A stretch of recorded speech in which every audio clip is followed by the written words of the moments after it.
In this lesson, we shall focus on mathematics, Euclidean, geometry for grades 11 and 12.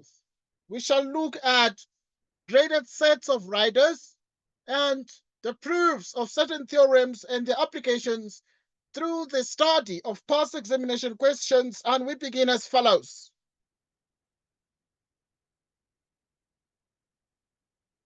Right, yesterday I gave this homework, and it's a simple home activity I gave at the end of our lesson. And we begin by looking at this particular question here. In the diagram, O is the center of the circle. ABCD is a cyclic quadrilateral.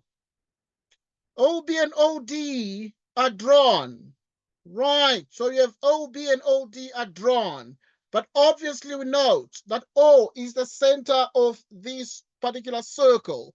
The angle O1 is actually 4x plus 100 degrees, like so. Moreover, the angle C is precisely x plus 34 degrees. Calculate, giving reasons, the size of x, and the marks are 5. It is my hope that you tried this question yesterday. What did you find?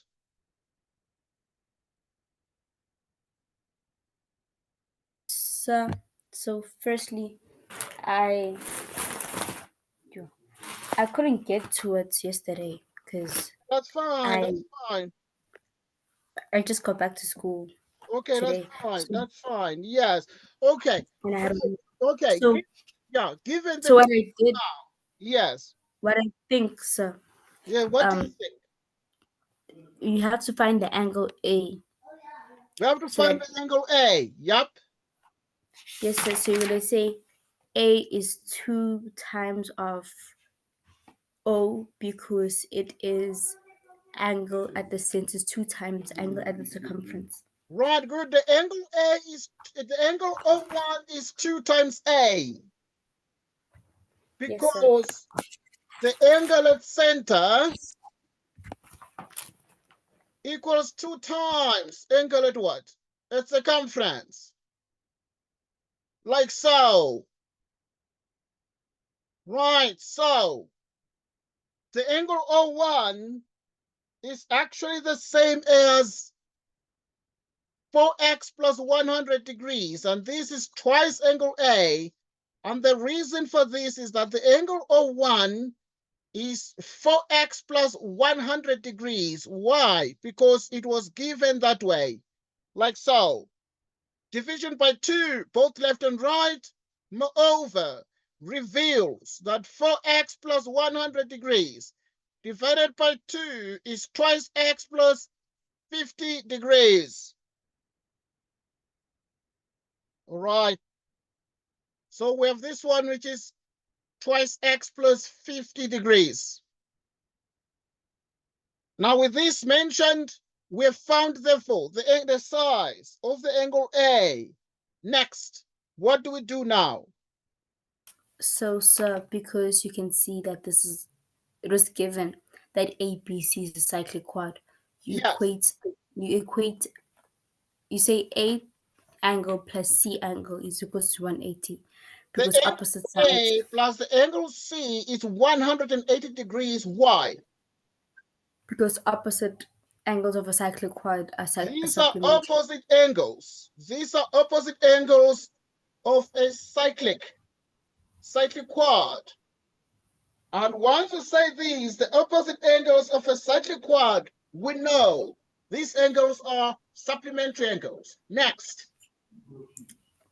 And then, so you say, then you substitute the values that you found. substitute the actual values of the respective angles. The angle A is 2x plus 50 degrees. The angle C is actually equal to what? X plus 34 degrees, and this is 180 degrees. Right, and obviously in the information, we have stated angle A, but now we need to state that angle C, in the information above, we have that angle A is exactly, 2x plus 50, we found that, but we must tell the examiner why the angle C is x plus 34 degrees. Why is this true? Why is the angle C equal to x plus 34 degrees? Why?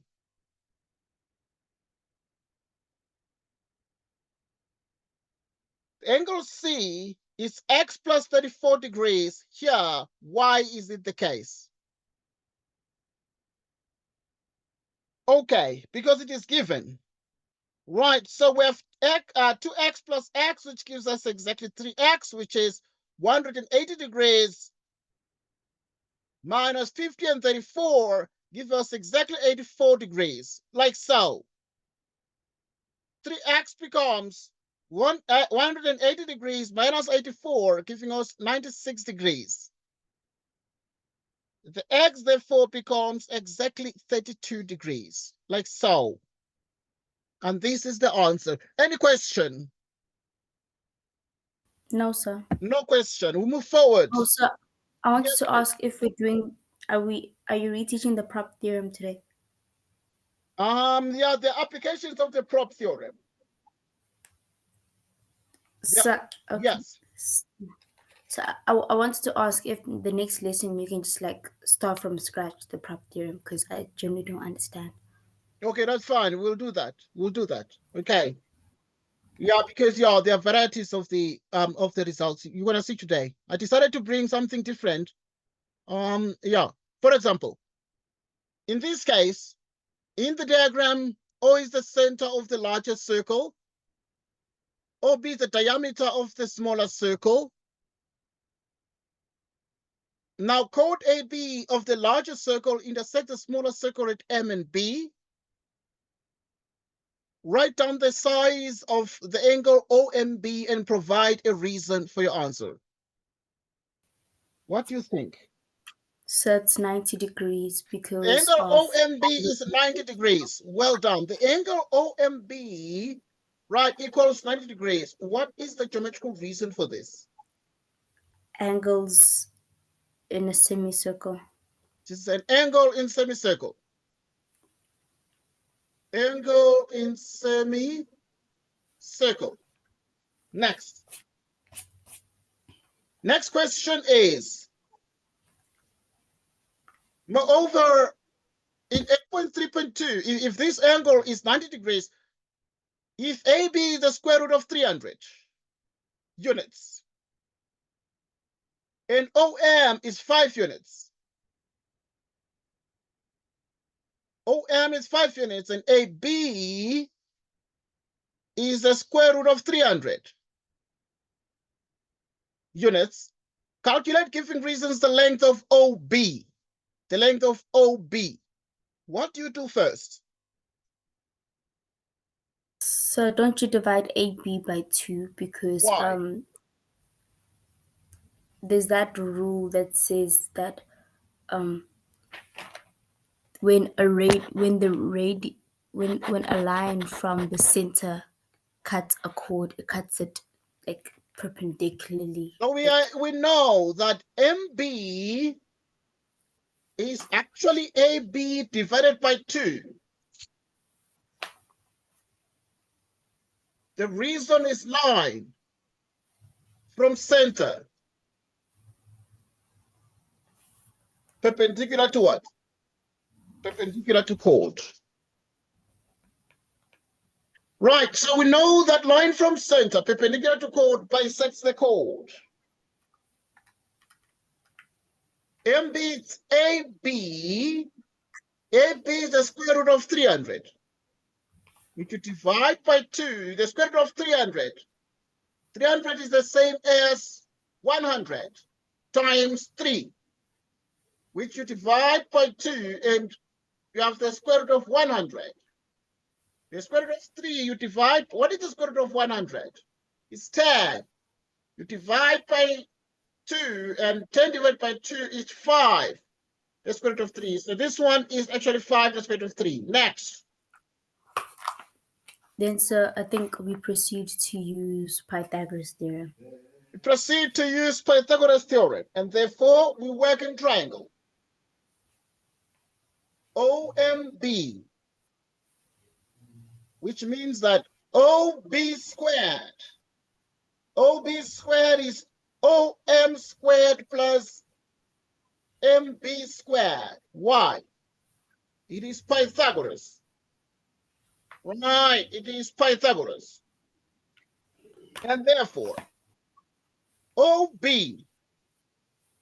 OM is 5 squared. MB is 5 the square root of 3. You square this. What is 5 squared? It is 25. 25 times 3. Now, 25 times 3 is 75. Plus 25 gives us exactly 100. OB, right, OB squared. You take the square root, and then you take the square root of 100. The result is OB equals the square root of 100 is what? It's 10 units. It's exactly 10 units. So that OB is 10 units. Any question? No, sir. No question. We move on. Right, in the diagram, new question. PQRS is a cyclic quadrilateral such that PQ equals PR. The tangents to the circle through P and R meet QS produced at A. That is A. RS is produced to meet tangent AP at B. That is the point B. Right, PS is produced to meet tangent AR at C. Right, there is C. PR and QS intersect at M. There is the point M. Proof giving reasons that the angle S3 equals S4. You need to prove here that the angle S3 equals the angle S4. Right, you can see the angle S3. This is the point S, and this is the angle S4, and you need to prove that they're equal. The question is, how would you prove this particular result here in front of us? Think about it. 2 minutes.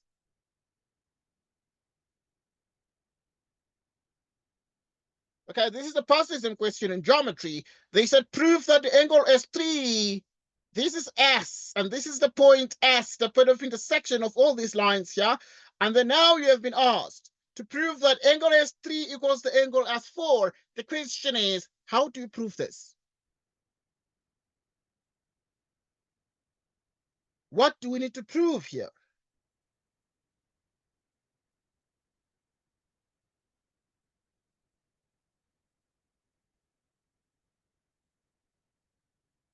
What do we need to prove here? So I don't know. I think you have to find a common angle that they're both equal to.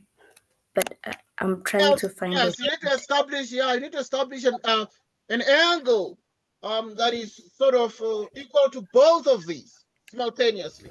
Common angle. Yeah. Okay, so you have 1 more minute.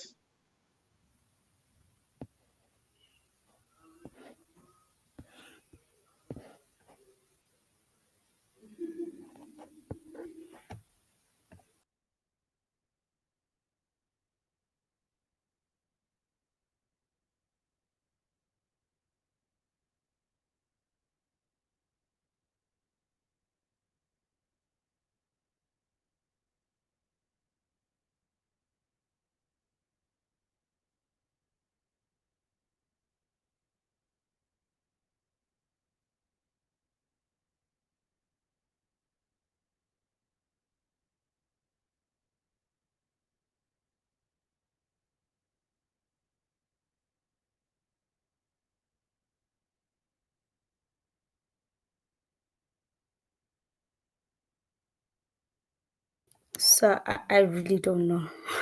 Okay, I'm that's looking. fine. That's fine. We are practicing. Remember that the only trick is that PQRS is a cyclic quadrilateral, and that is the answer to the question. PQRS is a cyclic quadrilateral, so that PQ is PR. So that PQ itself is equal to what? It's equal to PR, like so. Right, and with this mentioned, we are done. Because we know that the angle S3, we go back to grade 11. In grade 11, we were taught that if you have a cyclic quad like this angle here must be equal to the angle there. We say the exterior angle of cyclic quad. Precisely that way. So at this point, we can see the angle S3, and we look like this, like so. The angle S3, therefore, must be the entire angle Q. So the angle S3 is actually equal to the angle PQR. Why? Because we have the exterior angle of cyclic quad. Exterior angle of cyclic quad.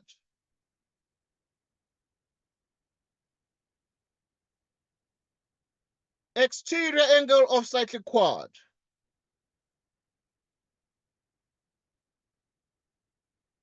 Moreover, we know that PQ is equal to PR. So if PQ equals PR, it means therefore this angle here is actually equal to the angle there. Because these are angles opposite equal sides, and therefore the angle R3, is equal to the angle PQR. Why is this the case? These are angles opposite equal sides, like so. So R3 is the angle PQR, so that we can see S3 is PQR, R3 is PQR, and therefore S3 and R3 are equal to the same angle PQR. Therefore, the angle S3 is equal to the angle R3. Okay. But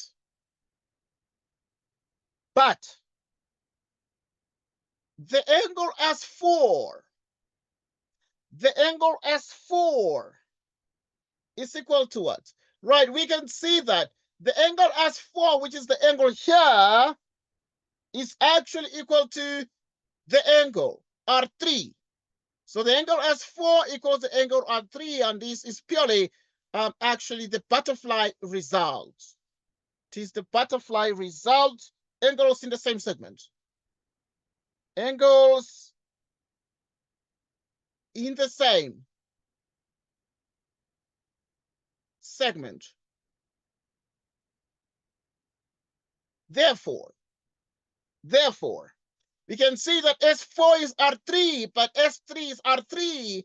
Therefore, the angle S3 is actually equal to the angle S4, like so. We have actually therefore been able to prove that the angle S3 equals the angle S4, as we're required to do in 10.1. All right, so we have proved this particular result here. Any question? No, sir. No question. We move forward. In the next question, we know already that the angle S3 is equal to the angle S4. Now we need to prove that SMRC is a cyclic quadrilateral. SMRC is a cyclic quadrilateral. Right. So we have SMRC is a cyclic quadrilateral. How do we prove this? You have 2 minutes. You have exactly 2 minutes.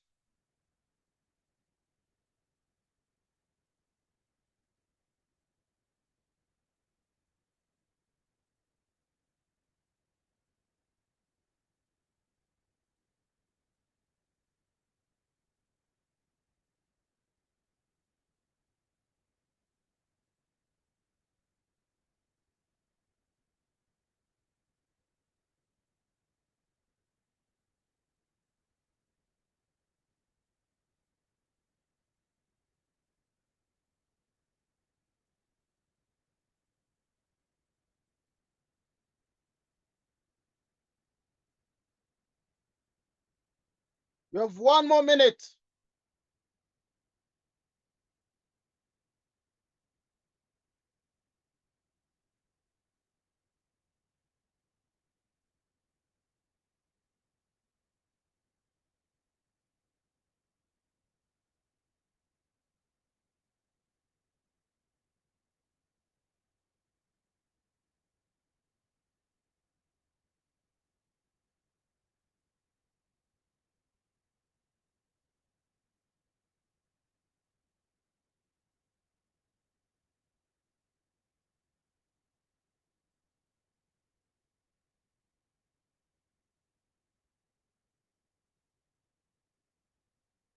You're done.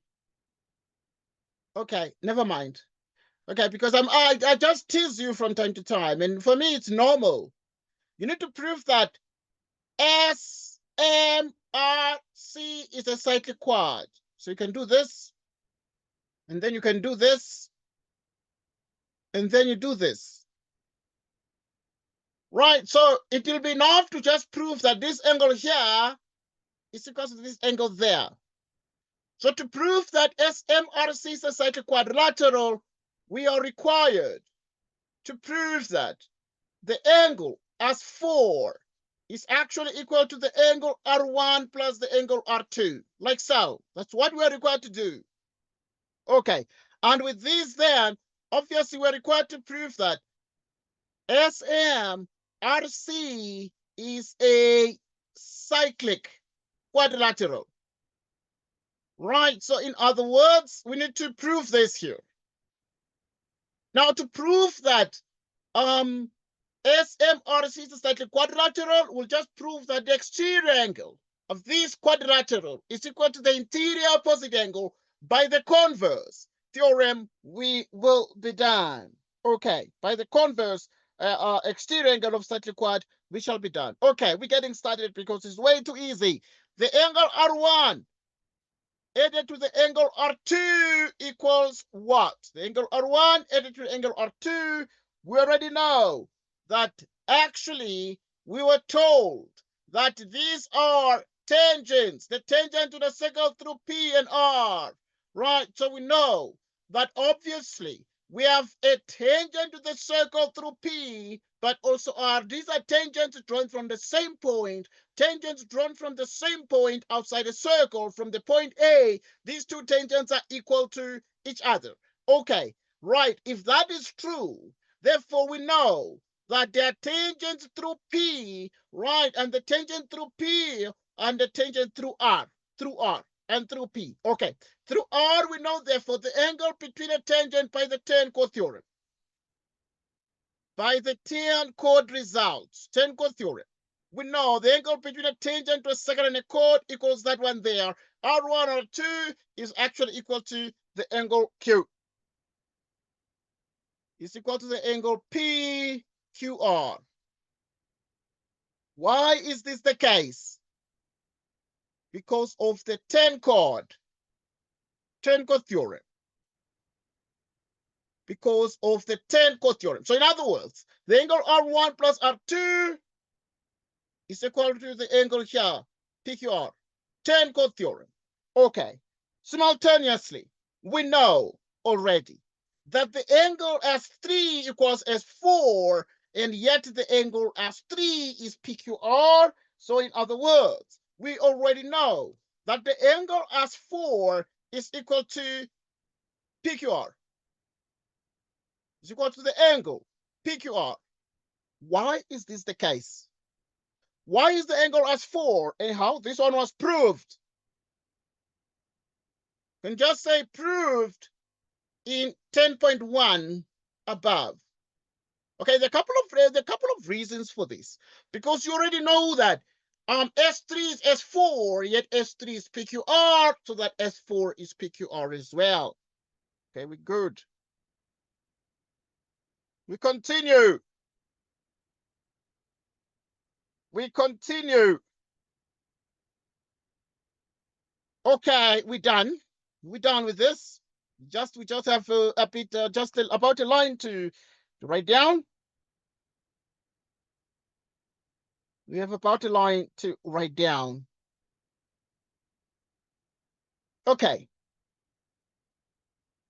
Now we know that S4 is PQR, R1 plus R2 is PQR. Therefore, the angle S4 is therefore equal to the angle R1 plus the angle R2. Why? This is true because both angles are equal to PQR. Therefore, SMRC is a cyclic quad.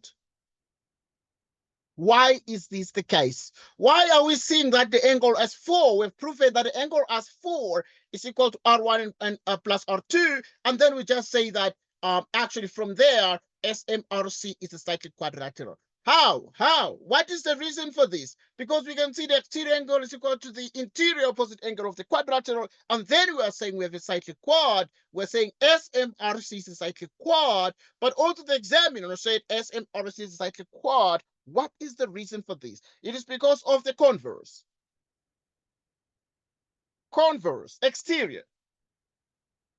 Exterior angle of cyclic quad. Exterior angle of cyclic quad. Converse, exterior angle of cyclic quad. Converse, exterior angle of cyclic quad. Any question? No, sir. Okay, good. We move forward.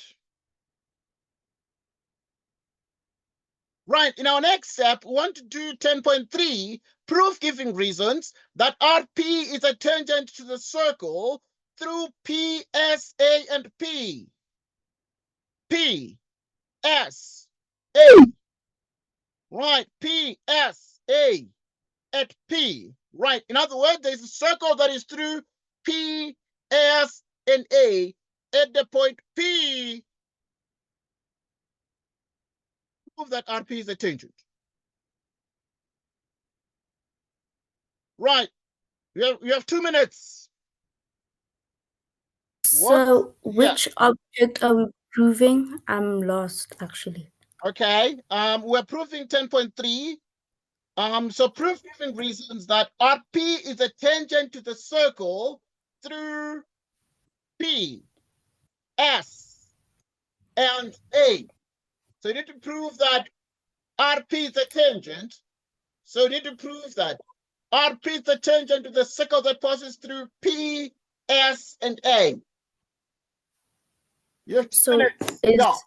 So, sir, is A SP or PSA like its own cyclic quad? Yes. Yes. Yet there's no circle, but the examiner is saying prove that a circle can be drawn there. You have 2 minutes.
Right, how far?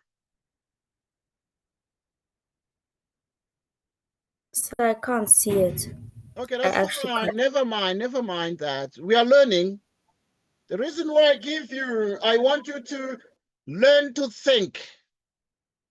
So you do this. So Yes. I think I was thinking about doing the inverse of the Tan-Chord theorem, but Yes, I it is didn't the know. converse. I didn't know the Yeah. converse. Sorry, but I didn't know where to start. That's the thing, Okay, because that's I know fine. that, Yes. So yeah. it is the converse of the Tan-Chord theorem. You just need to prove that. So in other words, you are required to prove that the angle P2 is equal to the angle A2. You need to prove that the angle P2 equals the angle what? A2. Right, so that's what you need to prove. Right, so obviously, now to prove that P2 is A2, then that will therefore mean that RP is a tangent to this circle passing through PS and A. PS and what? And A. So how do we prove this? So we start with the fact that we know that the angle, for instance, the angle S3, right? The angle S3, which is the angle sitting here, is equal to the angle what? It's equal to the angle R2 plus the angle P2. Yes, the angle S3 is R2 plus the angle P2. Why? Right, exterior angle of triangle. Exterior angle of triangle. The angle S4.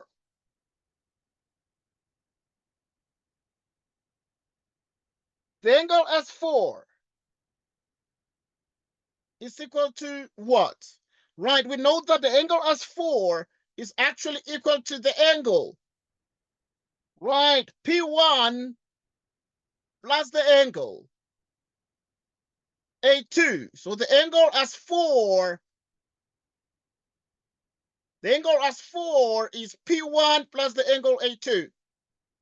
The angle S4 is equal to the angle P1 plus the angle A2. Why is this true? Exterior angle of triangle from grade 10. So we know, therefore, that we have found S3 and S4, yet we know, right? We know, moreover. So, but let's just say that first, but the angle P1 is actually equal to the angle R2. Let's check this. Right, but the angle P1 equals to the angle R2. Yes, right. We know that the angle P1, this one here, is equals to the angle R2. Why is this the case? The Tan-Chord, this is a tangent. So we have the Tan-Chord theorem. We have the Tan-Chord theorem. Next. Therefore, we know already that S3 and S4 equal. So S3 and S4 equal.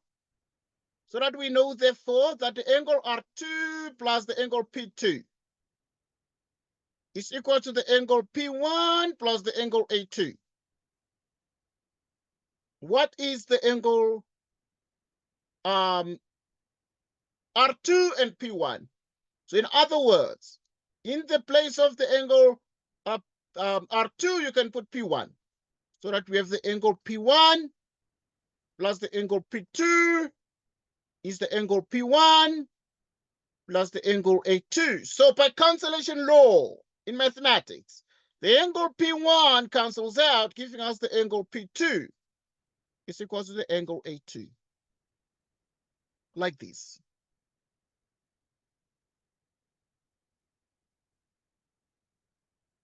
So the angle P2 equals the angle A2, and we're done. And then now, because the angle P2 equals the angle A2, therefore we write our conclusion. What is our conclusion? Therefore, right, so therefore, RP is a tangent. It's a tangent to the circle. To the circle. Why is this the case? Converse. Converse Tan-Chord theorem. Converse Tan-Chord theorem. Converse Tan-Chord theorem. Any question?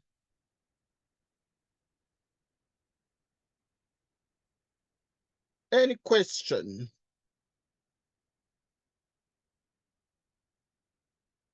No question.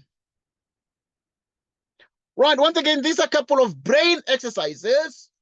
What are you supposed to do with this? You need to like repeat during your own leisure, when you have your own free time, you can go through these videos.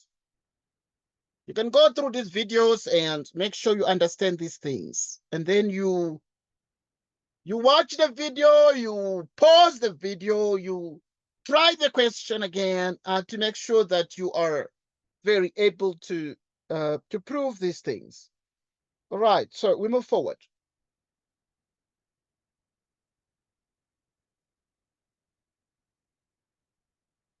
Question 9, in the diagram, ABCD is a parallelogram. ABCD is a parallelogram. Proportionality theorem. Right, it's a parallelogram. But now, what exactly do we need to do here with the proportionality theorem? In a parallelogram with AB 14 units, AB is exactly 14 units. AD produced to E, AD produced to E, right, such that AD to DE is 4:3. AD, right, to DE is 4:3. And then you can say 4x, 3x. EB intersects DC in F. EB intersects DC in F. EB is 21 units. EB is actually 21 units exactly. Calculate, giving reasons, the length of FB. FB. Right, use the proportionality theorem to do this one here. Let's see what you try, and then we shall do corrections just now. Right, you have 2 minutes. I know it's easy. You have 2 minutes.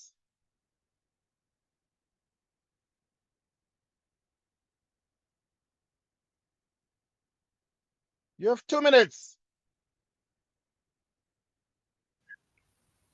Oh, so sorry, my laptop disconnected again. I think around this time. Okay, that's fine. Network.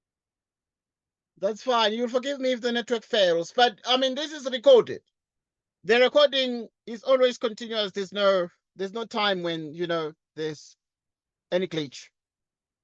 Okay, I'm saying 9.1. We need to calculate, giving reasons, the length of FB. FB.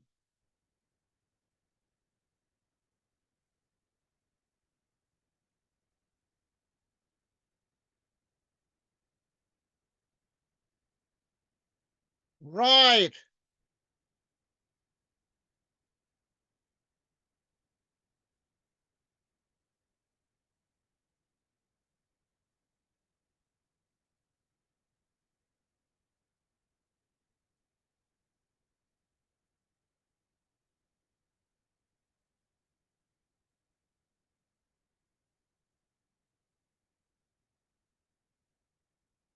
Want to find the length of FB.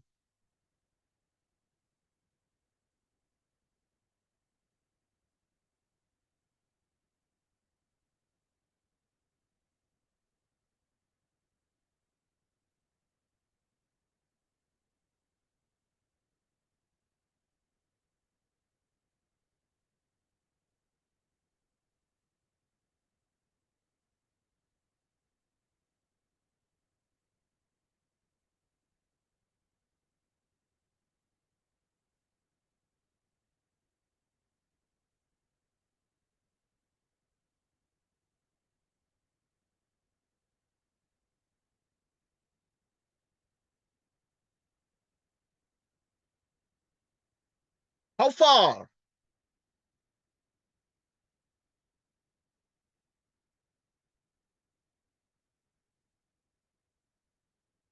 How far? So I'm not sure. I'm thinking about, I don't know. Never mind, because we're not in a hurry. Because with, and because it gave us that EP is 21 units. I was gonna equate 21 to 4x. I don't know Uh-huh. why. Okay, that's And fine. then Never mind. You must not stress. You mustn't stress. All these are practice questions. It's not the exam yet. Right, but first things first, it's easy. 9.1. This is what you're going to do. FB, like Facebook. FB over EB is actually DA over EA. Why? This is the prop theorem. It is the prop theorem. Why are we able to use the prop theorem? Why?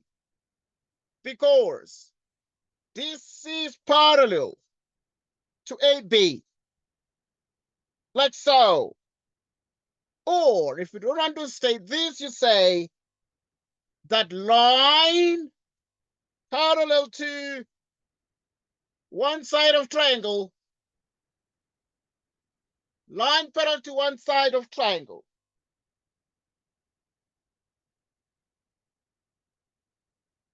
Line parallel to one side of triangle.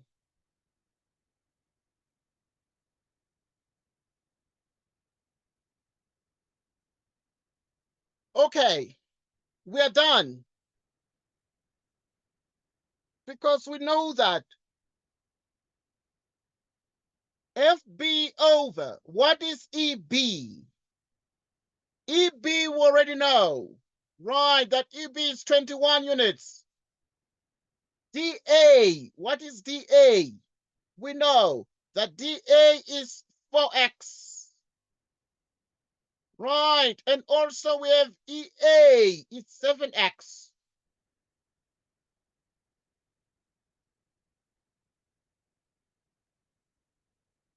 Which is 4x over 7x times 21, which equals x cancel. 7 goes how many times in 21? It goes 3 times, and 4 by 3 is actually 12 units. This means, therefore, that FB is 12 units. Any question by the prop theorem, proportionality theorem? Any question? The proportionality theorem is applicable because this here is parallel to that one, meaning that if a line is drawn parallel to one side of a triangle, it cuts the other two sides in the same proportion. And this is the proportionality theorem. Any question? no, sir. No question. Too easy. Never mind. I'm trying to train you to think along the lines that are required. There are hundreds of questions. As I said, in my next meeting, I can even bring high-level proportionality theorem questions.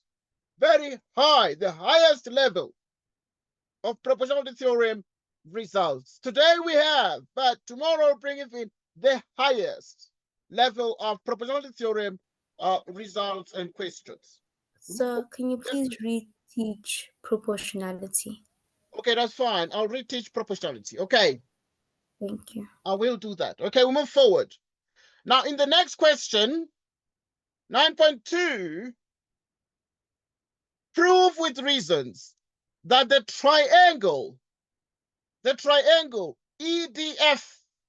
EDF is similar to triangle EAB. Too easy. Okay, let us do this one. Okay, we are doing like 9.2. We need to prove that these two triangles, EDF and triangle EAB are similar. Okay, right. So your proof must always start as follows. You need to say in triangle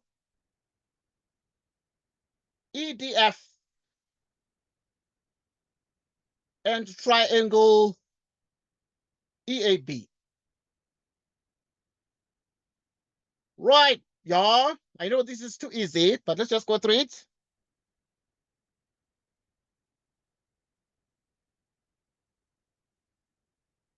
Right, what would you say? What is the first step? So I'm not sure. Okay, now to prove that the triangle EDF, this one here, is actually and the triangle EAB are similar, you need to prove that the triangles are equiangular. So first things first, we say the angle E is common. The angle E is common. EDF angle is equal to the angle A. So this angle here equals this angle there. So the angle EDF equals the angle A. Why? This is the thing we know in grade 10. This equals this if those are parallel, and these are called corresponding angles. Corresponding angles EA parallel to CB. Right. We know that EA is parallel to CB, but in particular, you can say that these are corresponding angles because DE is parallel to AB. Right. Or can say, DC.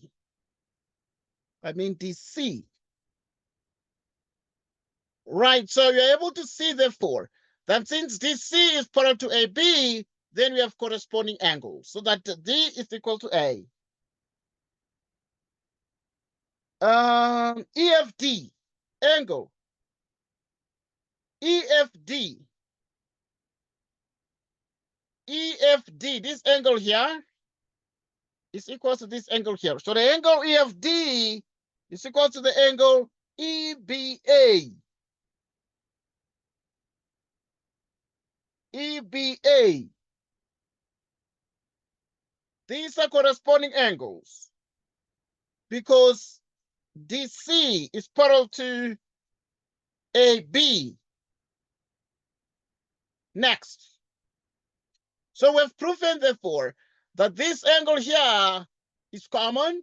This equals this, and this equals that. Therefore, the angle EDF is similar to triangle EAB. Angle. Right, because of the fact that these triangles are equiangular, therefore the triangle EDF is similar to the triangle EAB. Any question about the answer and the proof to 9.2?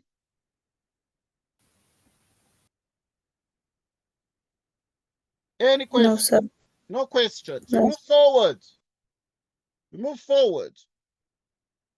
Right, in 9.3, calculate with reasons the length of FC. We want the length of FC. What is the length of FC? Right, we have 2 minutes. Then we do the corrections together. Similarity and proportionality.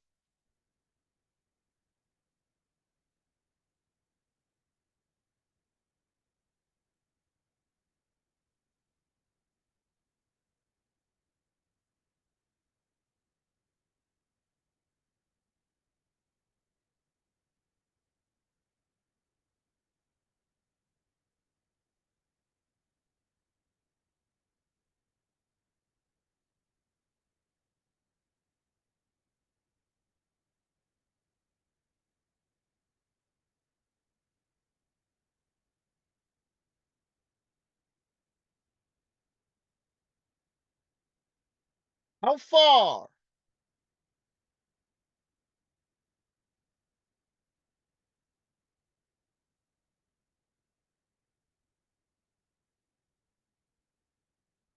So I just don't know how to find AD. Okay, that's fine. Remember, Because yes? I know that FB is 12. I You just need know that 18 so that I Facebook, can you say know that this. Facebook, AB is 12. You know that FB is 12. Moreover, you know a couple of things. AD to DE, AD to DE, 4x, 3x. Facebook is 12. Then we just need to find the length of FC with reasons. So it's too easy. Very, very straightforward. But moreover, we know that AB is 14 units. AB we know is 14 units. So that makes things even much, much easier. Okay, here is how. Here is how this needs to be done. Right, first things first, you already know. Right, from the previous result. We already know from the previous result, and therefore we are done. Right, so we know that triangle EDF is similar to triangle EAB. Okay, so you don't need to prove it again. You need to just say proved. Proved in 9.2 above. Like this. Like this. So we already know from here. Now with this, then we can be able to then say that the angle E equals the angle E. The angle D equals the angle A. The angle F is equal to the angle B. The angle E is common. Now with this mentioned, we're in business. And we're able to prove this. So we can take similarity and proportionality. So we can say, for example, ED.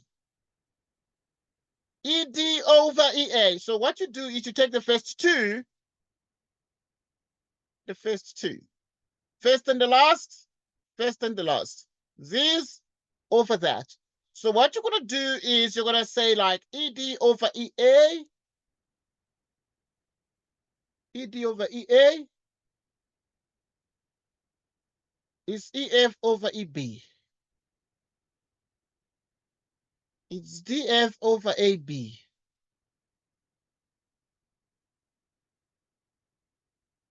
Right.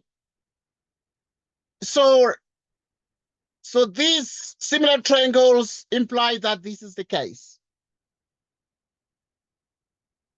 And this is the case because of the reason is similar triangles. Similar triangles. We want to do a couple of things with this. So you pause to reason. You're going to take the DF because it will be easier to find the DF. Because this is a parallelogram, so the opposite sides are equal. So once you can use this one to find DF, then you can just subtract from 14 so that you find FC. So we're going to take DF because it's going to allow us to find this one. And then once we find the DF, this is a parallelogram. If this one is 14, this one is also 14. So now we have to choose another one here. Either we take this one or that one. But now we're going to take ED over EA. Right, because we already know ED and we already know EA. So we have solved this problem in this manner. So ED over EA, it's DF over AB. What is ED? It is 3x. What is now? That is E3D. And then you have EA. It's exactly 7x. EA, it's 7x equals DF over AB. What is AB? 14. Like so. Moving forward. It means, therefore, that we can cross multiply here, getting DF is 3x over 7x multiplied by 14.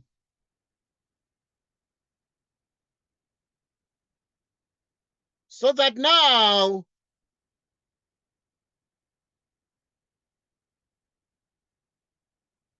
seven goes how many times into 14? Goes 2 times.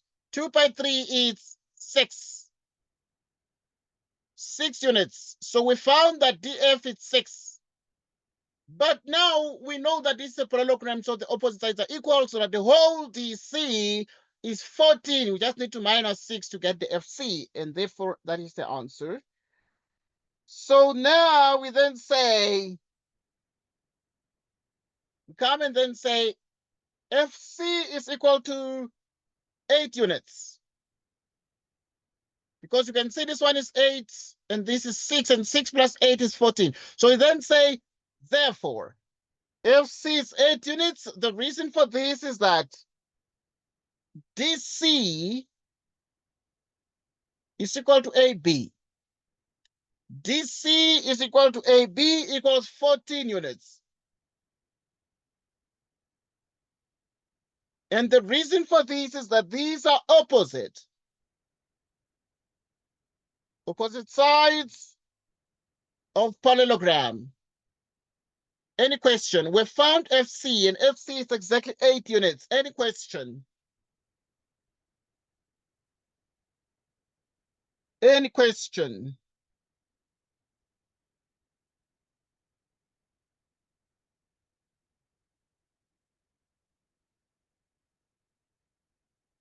No question. We move forward. We move forward. We move forward.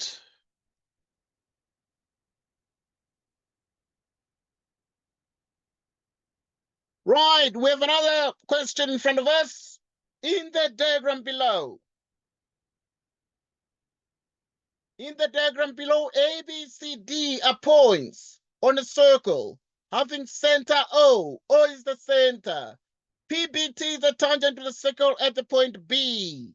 PPT is a tangent to the circle at the point B. Reflex BOC. Reflex BOC is actually the size of our O1, which is 310 degrees, as shown in the diagram below. Calculate, giving reasons, the size of the angle D1. The size of the angle D1. Any question?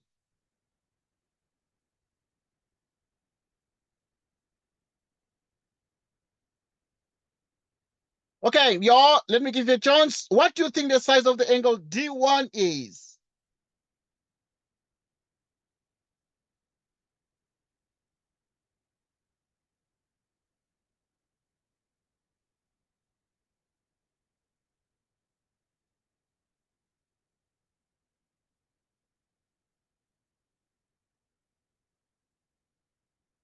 What do you think the size of the angle D1 is?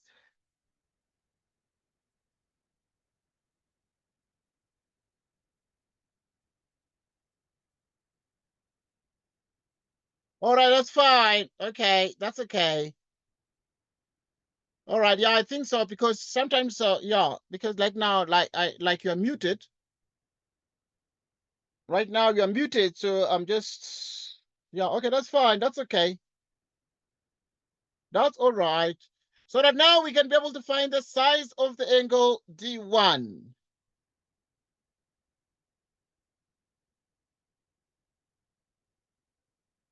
Okay, let's check. That's good. You will use the charts. You'll use the charts. So you think the angle D1, so now let us check this out. Right, so to find the size of the angle D1, you need to first find the size of the angle O2. The angle O2 is 50 degrees. Yes, well done. So O2 is 50 degrees, because you can then say the angle O2 is 360 degrees minus 310 degrees. 50 degrees, angles around a point. Angles around a point. Angles around a point. So that we have that the angle O2 is 50 degrees, like so. Then you'd have the angle D1, so that the angle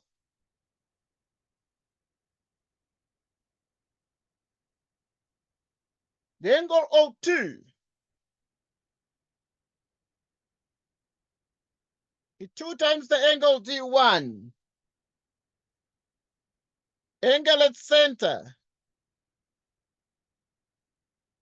equals 2 times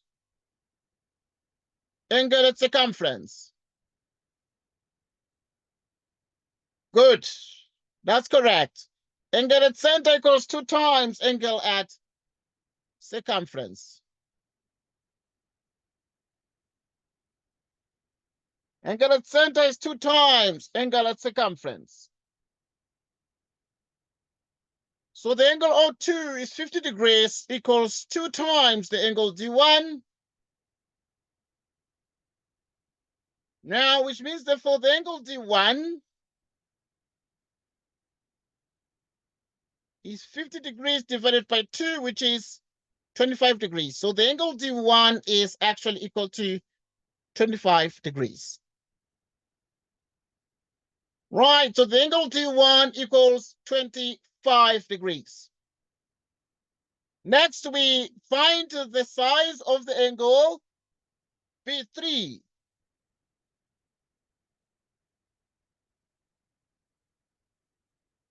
Okay, that's a good question. Why not angles in the same segment?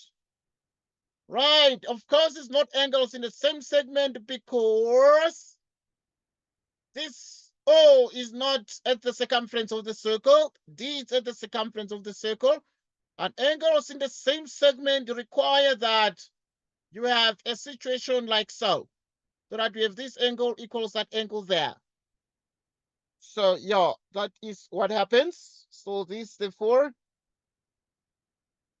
are not angles in the same segment. These are not angles in the same segment. So we continue.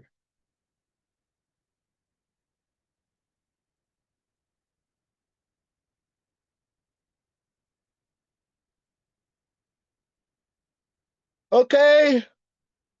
Now we want to find the angle B3, but we know that PBT is a tangent to the circle at B. So we want to find B3. We want to find B3.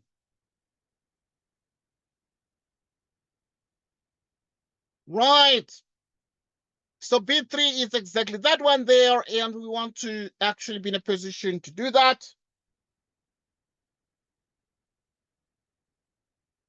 And we're able to see that because we already know that this one is 25 degrees. So the angle B3 is equal to 25 degrees. Tan-Chord theorem.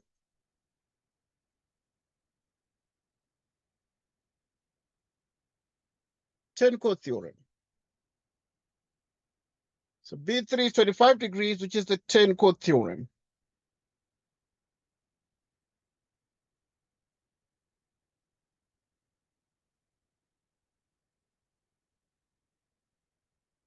Tan-Chord theorem. Okay, and then now you have 8.3. So now B3 is actually 25 degrees.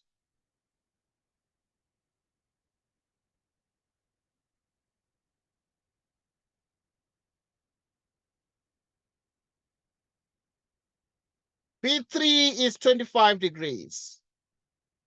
Okay, right, next question. So you know that B3 is 25 degrees. You know that this one is 25 degrees. You know this one is 50 degrees. Calculate giving reasons the size of the angle B1. The size of the angle B1, this one here. The size of the angle B1. Right.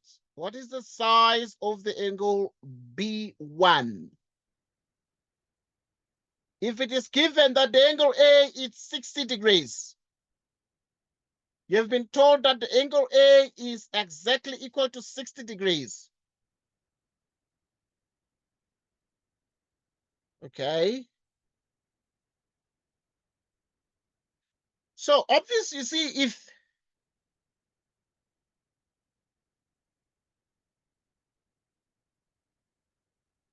B1, if it is given that the angle A is 60 degrees,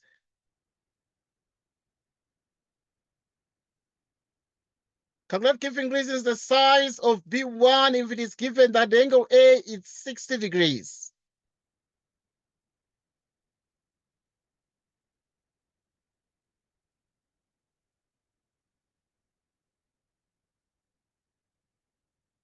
Okay, so now we're interested in determining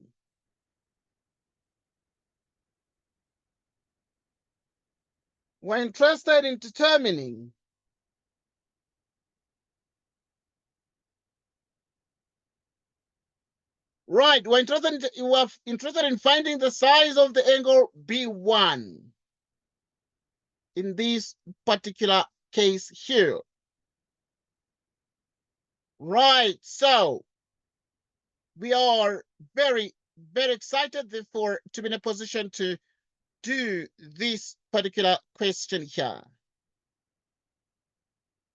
Right. And so we shall proceed as follows.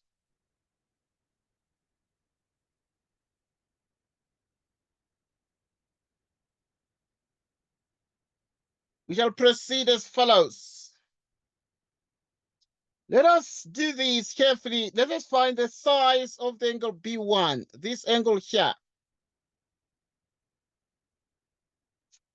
You are allowed to communicate in the charts, I think. We can allow you to communicate in the charts. Right. You can communicate in the charts.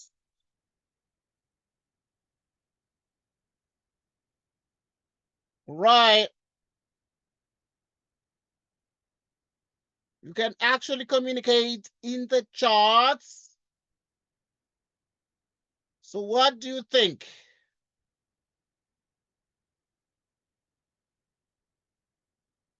What do you think?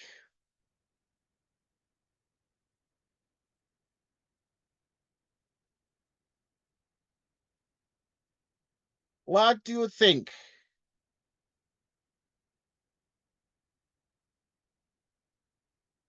Okay, we know this angle is 120 degrees. Right, so the angle BCD is 120 degrees, opposite angles.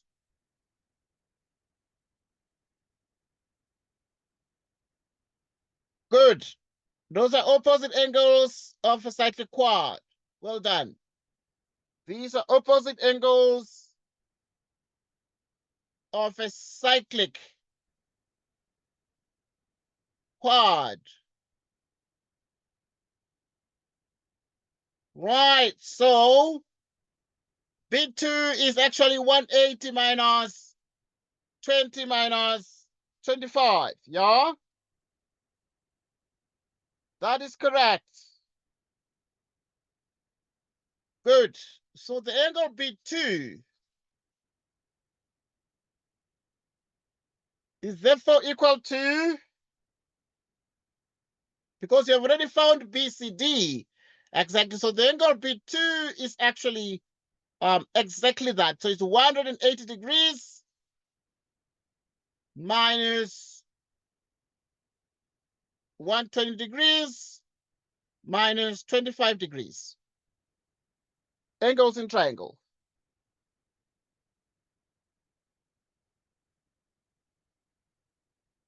These are angles in triangle. Or you can say the sum of angles of a triangle. Sum of angles of a triangle. So that now we are able to see that the angle B2 is 180 degrees minus 145. 35 degrees.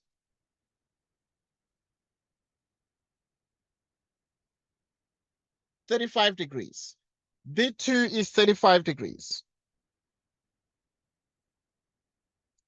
So now, once we know that B2 is 35 degrees, we now want to obtain the size of the angle B1.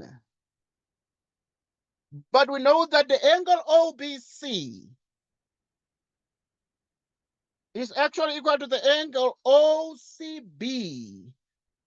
Right, the angle OBC is equal to the angle OCB, and this is equal to 65 degrees.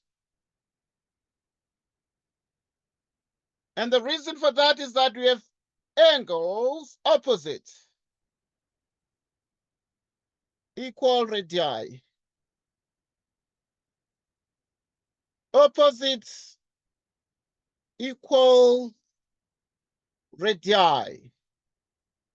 Angles opposite equal radii. Good. Okay, yeah, that's the question. Is C1 65 because it's bisected? Obviously, well, it is this one is 65 degrees because you want to find the sum of the angles in this triangle. And therefore the sum is 180. So this one is 65 and that is also 65 degrees. Okay, like that. The angle B1, therefore,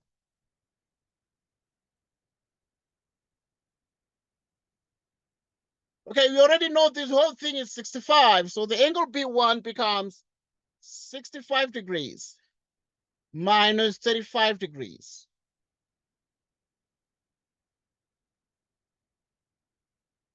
The angle B1, therefore, is actually equal to 30 degrees. Is therefore equal to 30 degrees, like so. Like so. The angle B1 equals exactly 30 degrees. It equals exactly 30 degrees, 30 degrees. Okay, take a look at that and think about it. Take a look at that and think about it.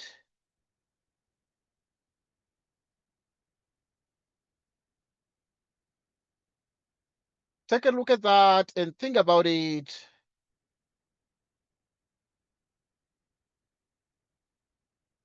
Take a look at that and think about it.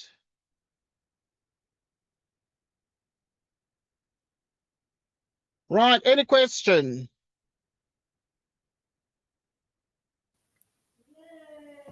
No question. Okay, yeah. By the way, I know your mic is acting up.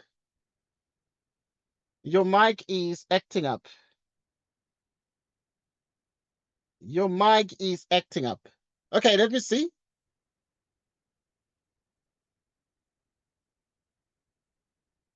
Okay, yeah. Okay. It is 65 degrees because of the thing. because of the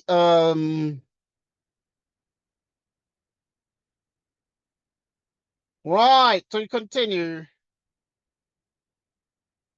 We continue.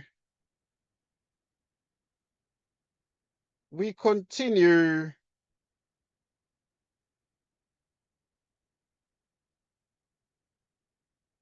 We continue.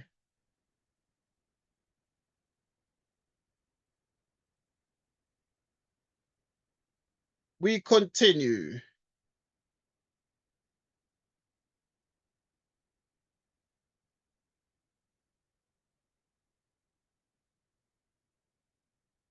We continue. Okay, we're fine.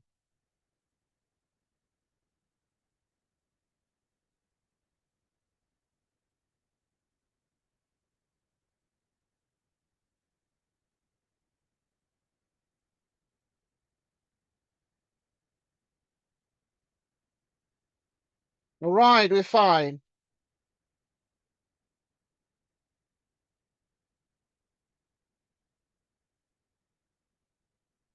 Okay, move forward. Move forward. Okay, now here's another question. So yeah, you're gonna use your thing, you know, your chats to communicate your answer sometimes because your mic is acting up. It's normal, it happens. Question 9, complete the statement so that it is true. Complete the statement so that it is true.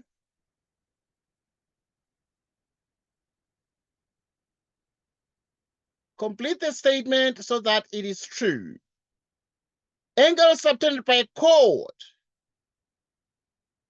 Okay, good. Angles obtained by a chord of a circle on the same side of a chord are equal. They are equal.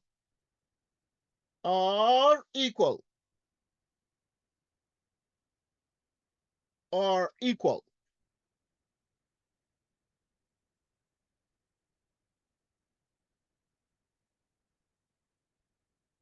Okay, move on to the next question.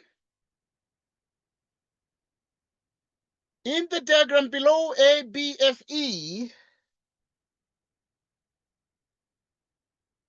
continue.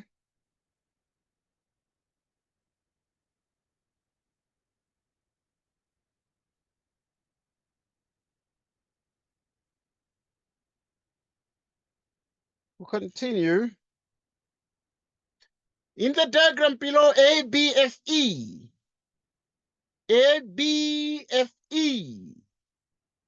and EFDC are cyclic quadrilaterals in two equal circles. If two equal circles, okay, these two circles are equal. Right, in two equal circles that intersected E and F, BFC and AEC are straight lines.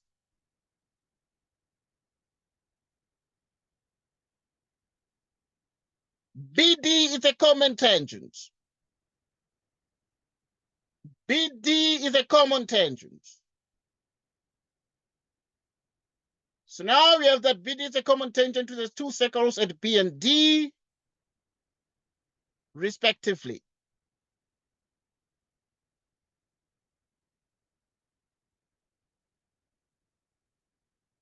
ED is equal to CD.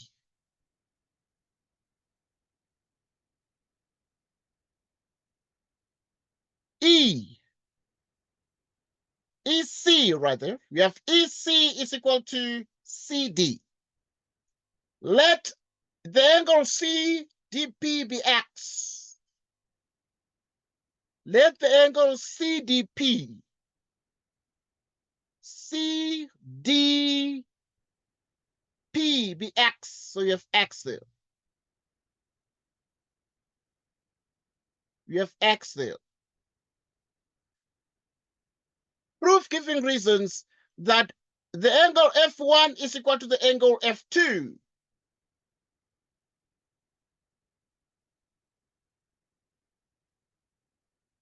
Proof giving reasons that the angle F1 equals the angle F2.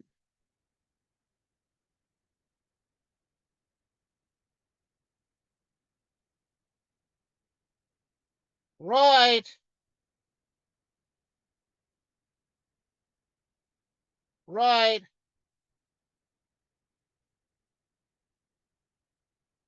Okay. Proof giving reasons that the angle F1 equals the angle F2.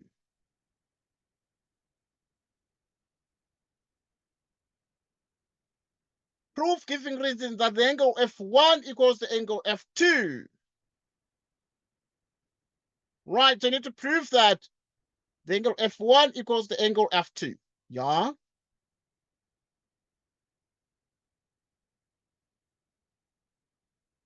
Okay, is the angle C1 plus C2 equal to X? Is the angle C1 plus C2 equal to X? That's a good question. Okay, so obviously you need to think about it. But now you need to think. But now the angle X would be by the Tan-Chord theorem. The angle X by the Tan-Chord theorem will be equal to the angle subtended by this chord, which is F1. Which is F1.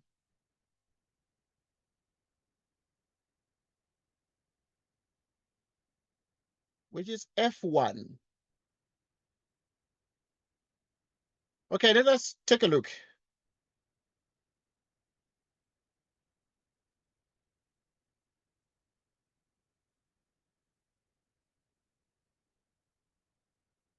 Let us take a look. Okay, right.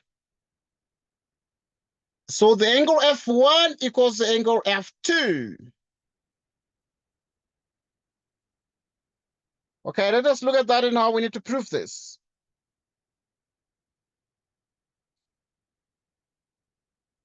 Right, so we're going to have 9.2.1.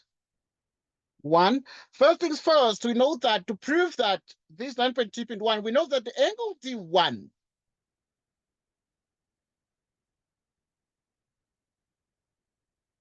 okay,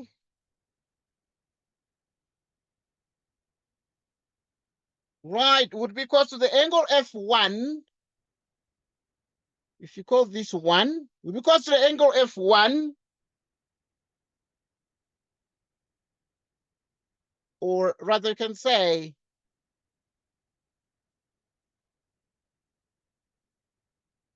the angle F1 equals X.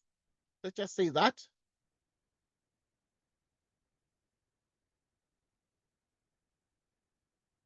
The angle F1 equals X, which is the angle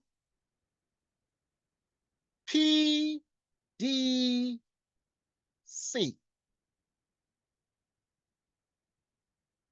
Okay, and this is the Tan-Chord theorem.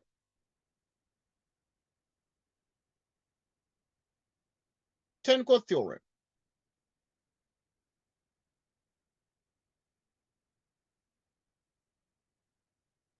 So this is X. The angle F1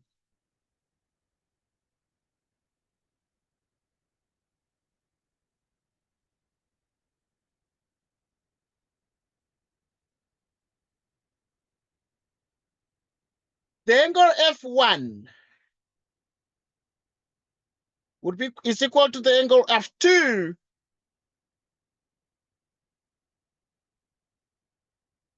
is equal to X. Equal chords. Subtend equal angles. Equal chords. Subtend equal angles. So that equal chords subtend equal angles.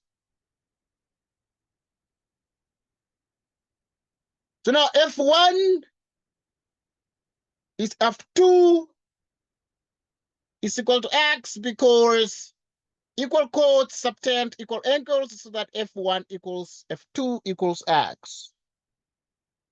So we've proven that F1 equals F2 equals X. Next. So if we know that this one is X and also that one is X, proof giving reasons that ABDC is a cyclic quadrilateral.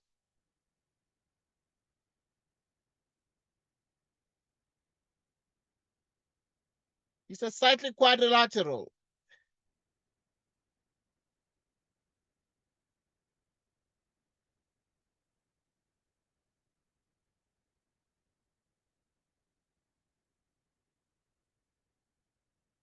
Okay, let's take a look. Let us take a look. So I want to prove that ABDC is a cyclic quadrilateral.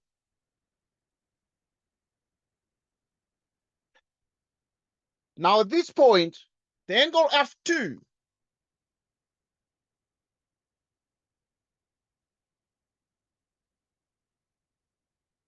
is equal to the angle A,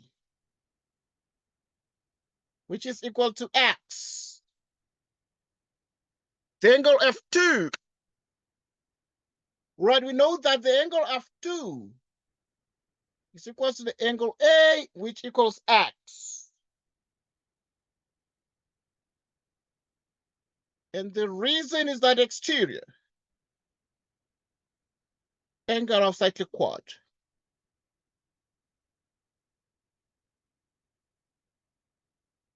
Exterior angle of cyclic quad. So the angle F2, the angle F2 equals the angle A equals X, exterior angle of a cyclic quad. The angle D1,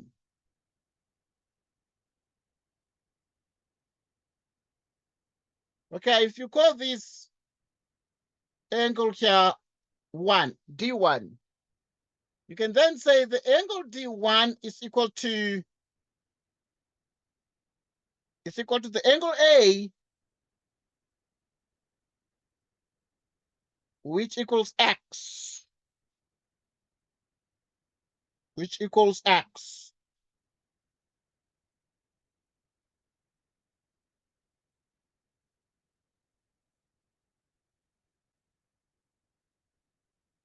So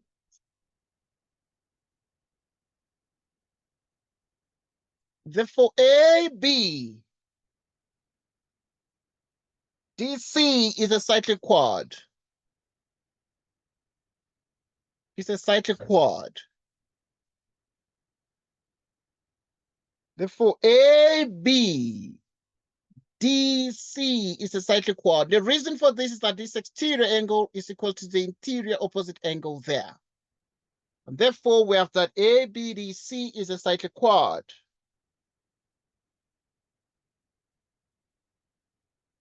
Is a cyclic quad.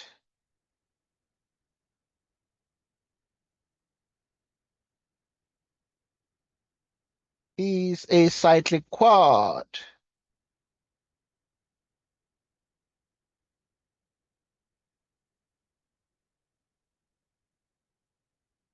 Is exactly a cyclic quad. So now in the next exercise, we need to prove that, proof giving reasons that BE is parallel to CD. BE, this one here is parallel to CD. Right, so take a look at this and reason. Right, let us take a look at these and reason together. Why would BE be parallel to CD?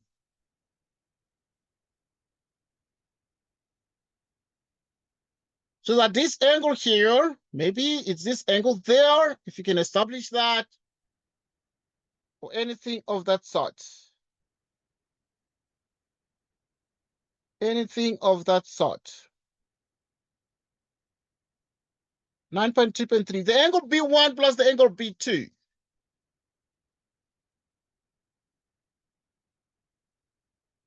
The angle B1 plus the angle B2 is equal to the angle A.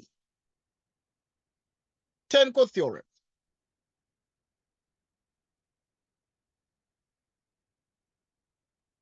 Tan-Chord theorem. The angle B1 plus B2 equals the angle A, the Tan-Chord theorem. The angle A is equal to the angle D1. Call this D1. The angle A is equal to the angle D1, which equals X. And this one has been proved. Has been proved in 9.2.2 above. So that this one is X and also that is X. B1, therefore, if you know, therefore, that, for instance, the B1 plus B2 is A.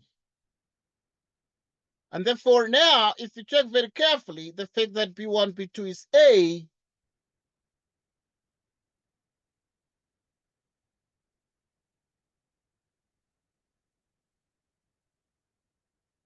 B1 plus B2 is D1. Therefore, B1 plus B2 is D1.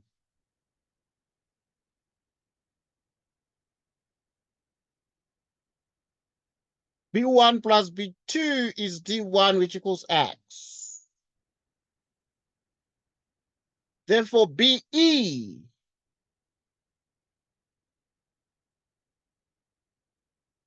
is parallel to, so we have proven that, we have shown that B1 plus B2 is A, but A is also D1, so that B1 plus B2 is D1 if that angle is D1. So we've proven that B1 plus B2 is also D1 and also X. Therefore, BE is parallel to CD. It's parallel to CD. It's parallel to CD. It's parallel to CD. Any question?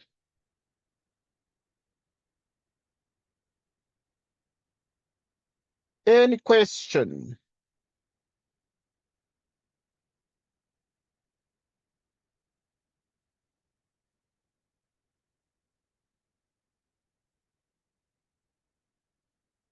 Any question?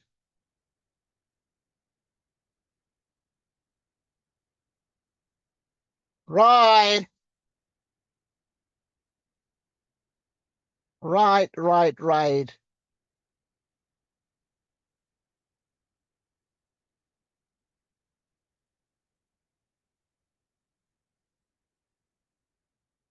Okay. Take a look at that and then we move to the next question. So the next question, you're going to use the charts to communicate because I want to see what you're going to do. So you're going to use the charts to communicate.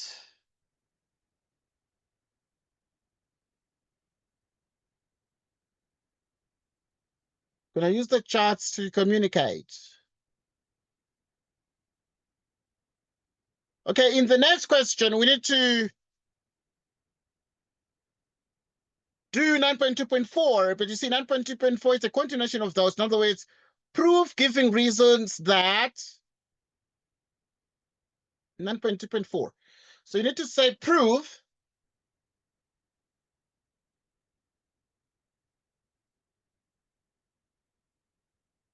giving reasons.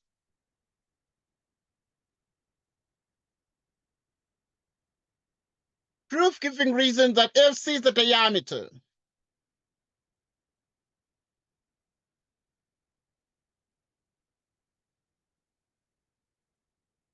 Proof giving reasons that FC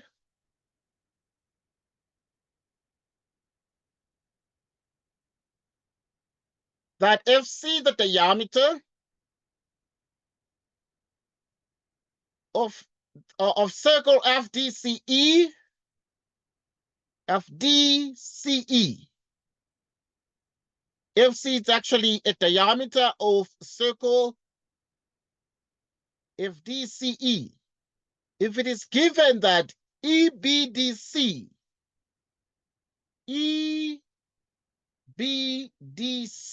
is a rhombus, it's a rhombus, okay? Okay.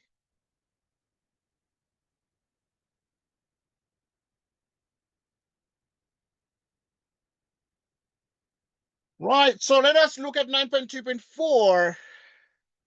Now, this one is a very interesting one, but I recognize the fact that your mic is slowed down, which we understand. So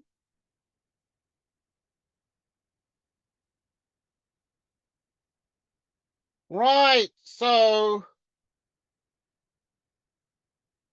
we continue.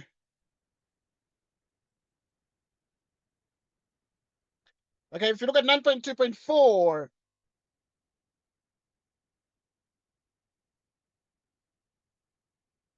right, so we continue.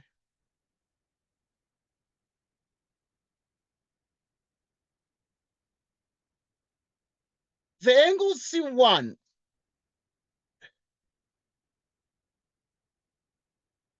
plus the angle C2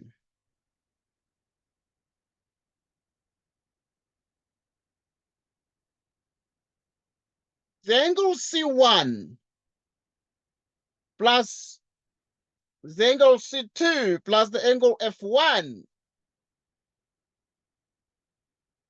plus the angle F2 is 180 degrees. Take a look at this.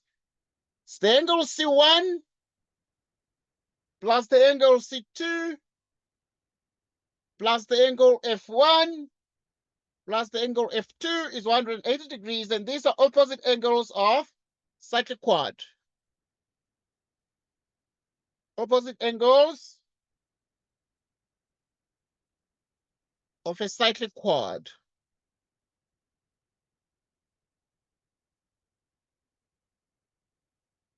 So now we know that the angle C1 is equal to the angle C2. Diagonals of rhombus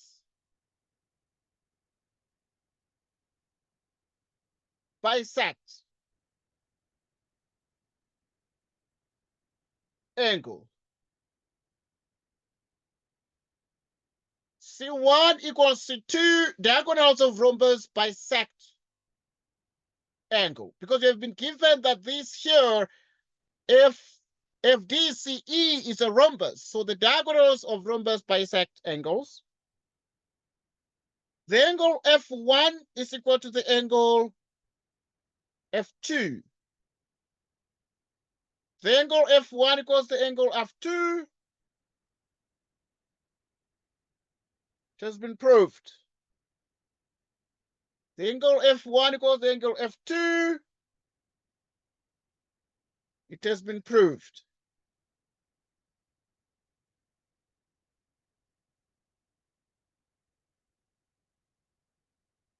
Two times the angle C1 plus 2 times the angle F2. 2 times the angle C1 plus 2 times the angle F2 is equal to 180 degrees. Therefore, you can say that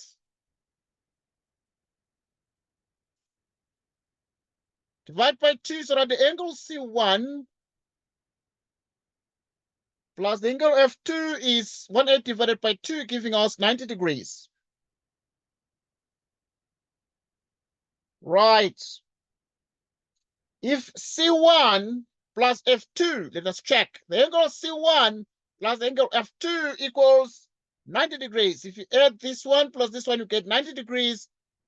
Therefore, the angle E1 is equal to 90 degrees.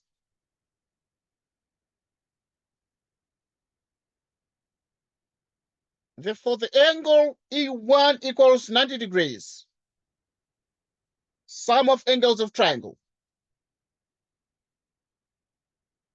Sum of angles of triangle. So we have that the angle E1 equals 90 degrees because you're dealing with the sum of angles of triangle. Sum of angles of triangle like that.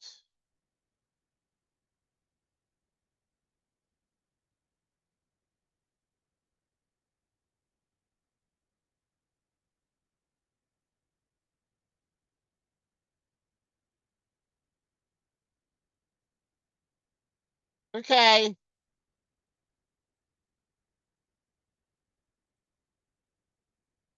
Okay, we'll continue.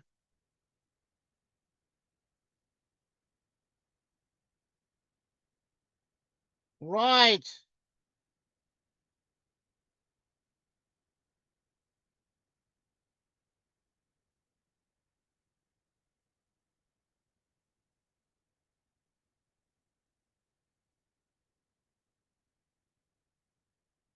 Okay.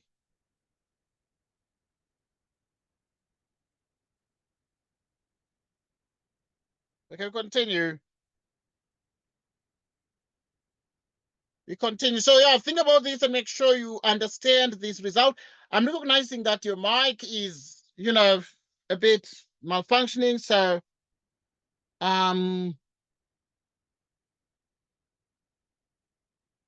right.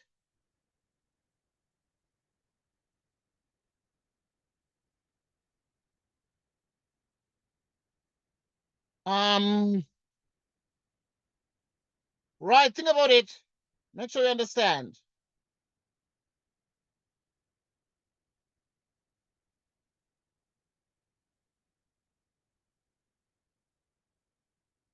Right.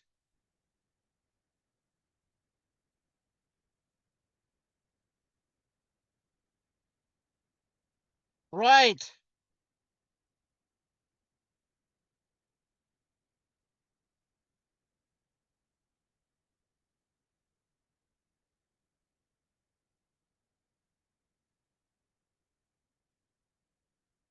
We continue.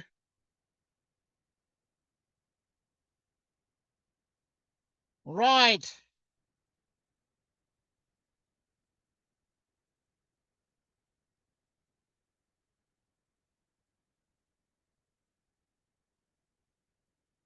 So we continue. We continue.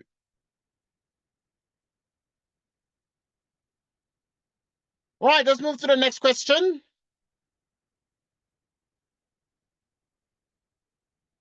Okay, I would like to give a comment here. That immediately when E1 is 90 degrees, therefore that will mean that FC is the diameter. You can write that conclusion. Therefore, FC is a diameter. Why is FC a diameter? Therefore, FC is the diameter because it actually, FC subtends an angle of 90 degrees at circumference. Right, because FC, since FC subtends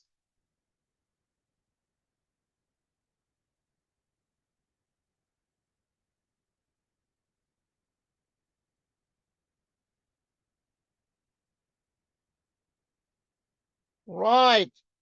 So FC is the diameter. So you can actually state the reason as follows. Nicely stated. You can then say because of the converse angle in semicircle. Converse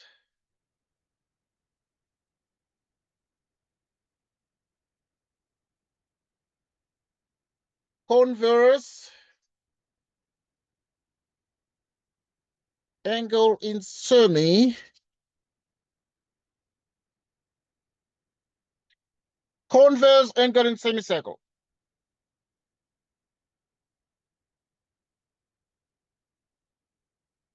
Converse angle in semicircle.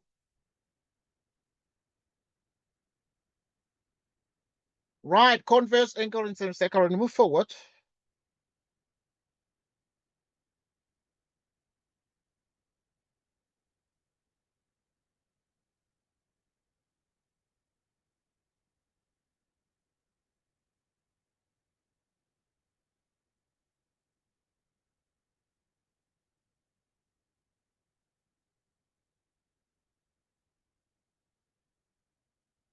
Okay, move forward to the next question.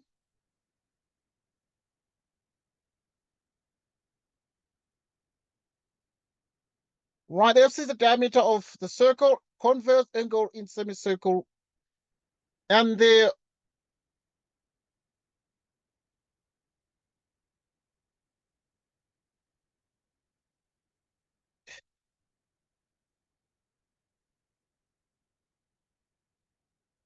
all right.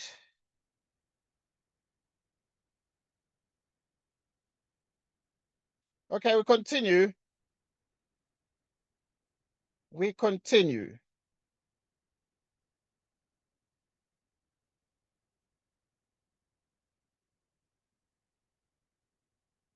Right. We continue.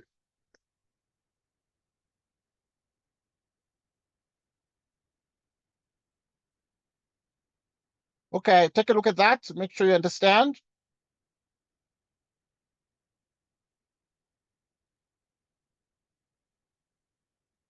Right, so FC, the diameter of the circle, converse angle in semicircle. And we note that you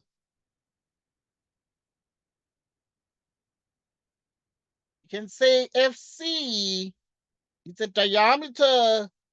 FC, the diameter of the circle FDCE. FC, the diameter of circle. You can write that one down.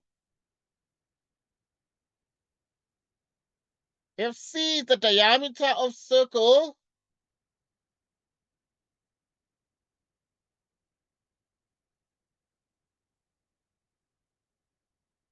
FDCE. FDCE. And the reason for this is that you have the converse angle in semi, converse angle in semicircle, converse angle in semicircle, converse angle in semicircle. So move on.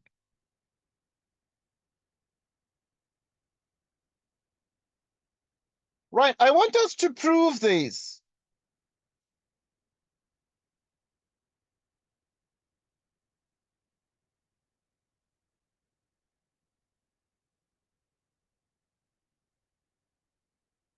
Okay, continue.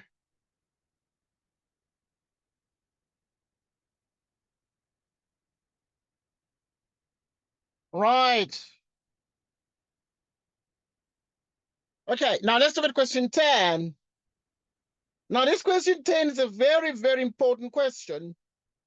Okay, I want you to pay particular attention to this, but I need your full attention because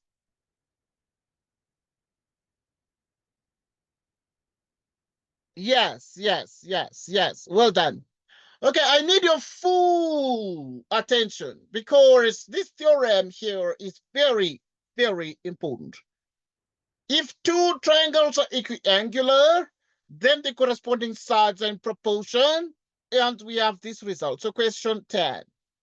In the diagram below, triangle KLM and triangle GHI are drawn such that the angle K equals the angle G, the angle L equals the angle H, and the angle M equals the angle I. Prove the theorem which states that if two triangles are equiangular, then the corresponding sides are in proportion. That is KL over, right, GH is equal to KM over GI. Right, so we have this here. Let us prove this theorem. Let us prove this particular theorem. Now, to prove this particular theorem, we proceed as follows. You need to perform a construction. Right. So you're going to do this.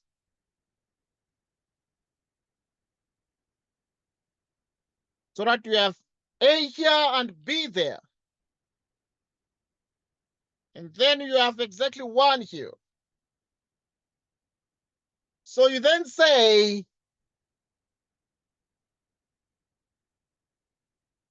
right, construction. Right, so you do a construction. And the construction is as follows. Right, so the construction becomes as follows. On sides, KL and KM of triangle, KLM, mark points,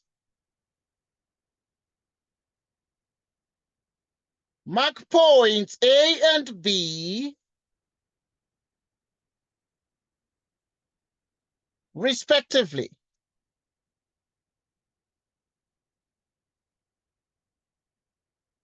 Respectively such that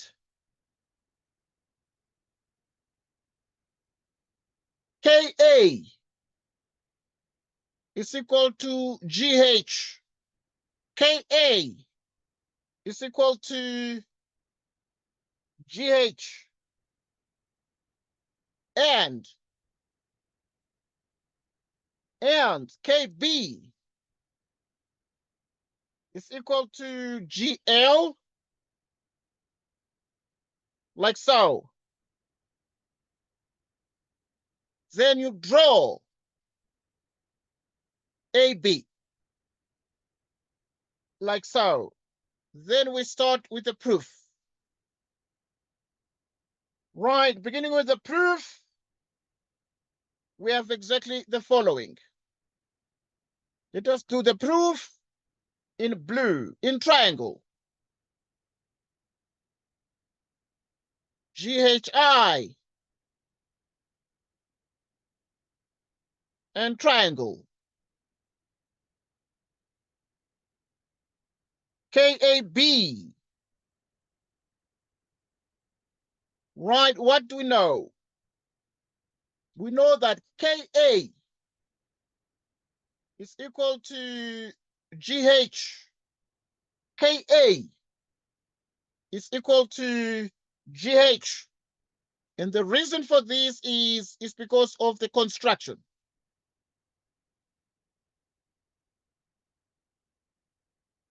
The angle K is equal to angle G. This is given. KB is equal to GI construction.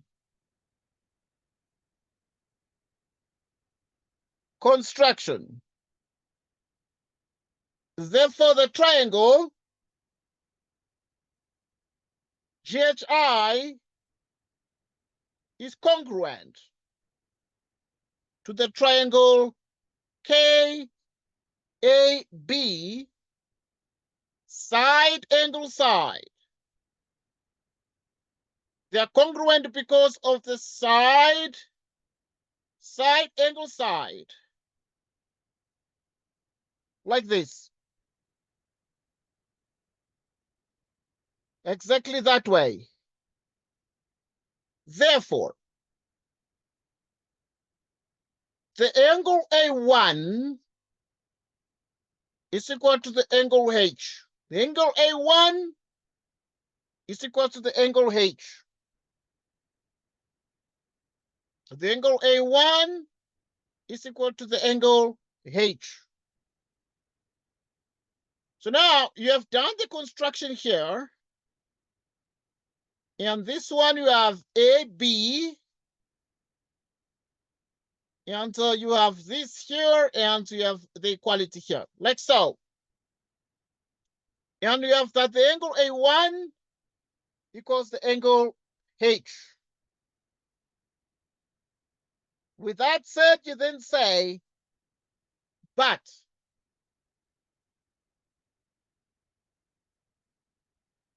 the angle L equals the angle H. Right? The angle L equals the angle H, and this is given. Therefore, the angle A1 is equals to the angle L. The angle A1 equals the angle L. And therefore, because A1 is L, therefore AB is parallel to LM. Corresponding angles equal. Right, so you have that this is A1 is equal to the angle L. Therefore, AB is parallel to LM, corresponding angles equal. KL over KA. Right, then we have KL over KA is equal to KM over KB. And the reason for this is line parallel one side. Line parallel one side of triangle. Therefore, okay, let us note this one here. So therefore,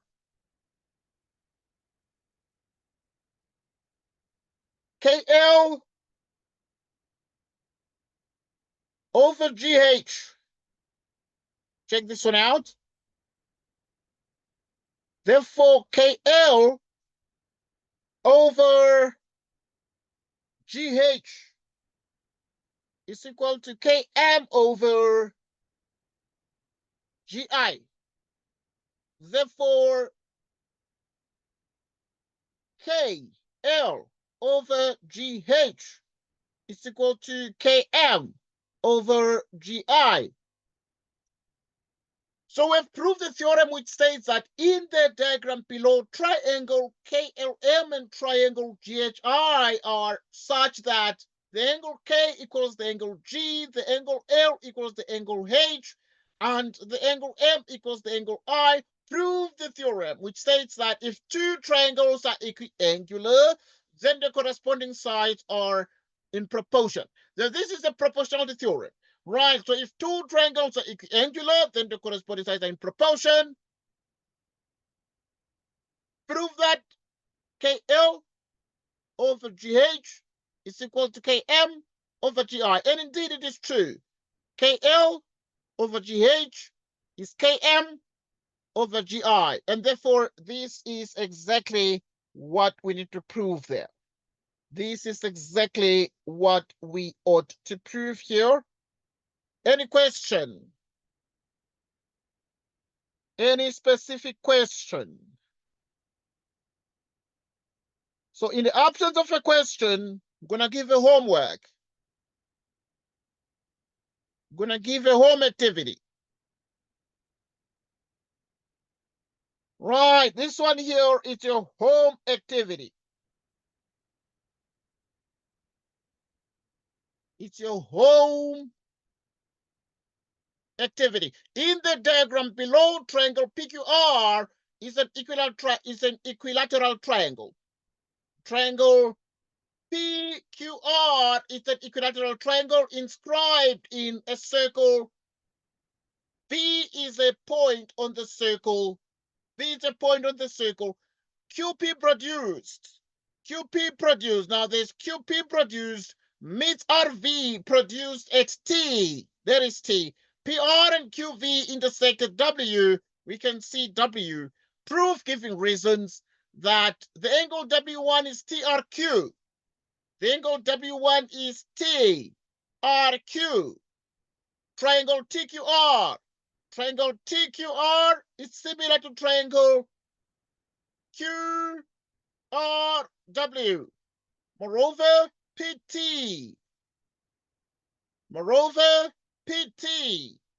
over QW is equal to PV over WR. So this one is your home activity on similarity and proportionality. These are past examination questions. This one in particular is from the preliminary exam, prep exam of the past years. Your prep exam is coming in the next few days, and therefore you need to try this one. I must thank you so much. Any question? Any question? Right. I must thank you so much for joining us. It was awesome having this discussion here. And I think that we can call it a very, very good day. Right. Okay, thank you so much. Goodbye. Until next time, goodbye and cheers.